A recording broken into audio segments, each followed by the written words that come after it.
the International Criminal Court is going to give its verdict on Gaza war crimes. It's mostly expected that the verdict would come this week, and it's believed that Israeli Prime Minister Benjamin Netanyahu, Defense Minister Yoav Gallant, and the Army Chief Herzi Halevi will be announced as war criminals.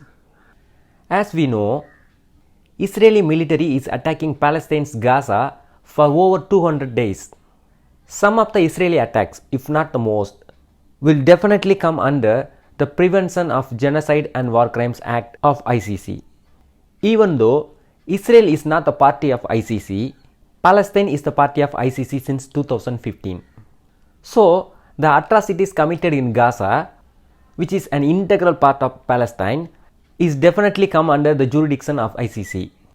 To prevent the announcement of Netanyahu as a war criminal and any actions against him, the US government announced that Israel is not a party of ICC, so any verdict regarding Israel will not binding them. But even USA cannot reject that the atrocities are committed in Palestine, not in Israel. There are huge expectations about this verdict, not only in the Arab world, but also in the whole global south. Because already there are wide accusations against ICC that ICC is used by Western nations as a weapon against African and the global south. Actually, this case was brought by South Africa against Israel, has a reason behind. South Africa is an important member of BRICS. Last year, there was a conference of BRICS in South Africa. The Russian President Vladimir Putin was expected to be in South Africa for that conference. But before that conference, the ICC gave a verdict against Vladimir Putin and announced him as a war criminal. So, as a party of ICC, South Africa was forced to arrest Vladimir Putin if he come to South Africa. The whole Western nations, especially the Eurozone countries, demanded South Africa to enforce the ICC arrest.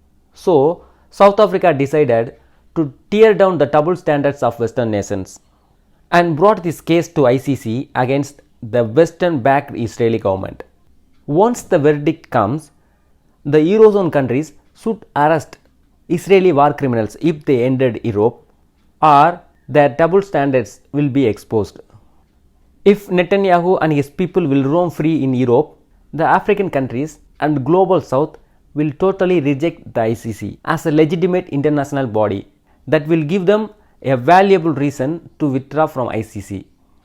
So, this verdict and the following actions will going to decide the fate of ICC. Let we wait and see.